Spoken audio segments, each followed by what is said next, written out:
આ પક્ષીઓ છે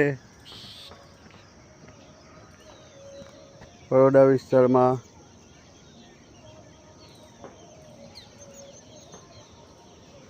અને આ છે નહેર પાદરાથી ઉમેઠા મહી નદીનો પુલ પર જાય એ રસ્તો છે.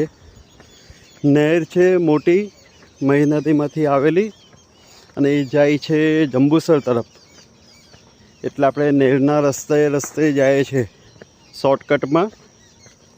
હવે કાલે રાતના આપણે ચાલતા કરજણથી આગળ થઈને પાદરા ગામ આવવાનું હતું. તો રાતના આ નહેર ઉપર જ આપણે ચાલવાનું હતું ઘણું બધું. રાતના 8 સાડા 8 વાગ્યા અને આ નહેર ઉપર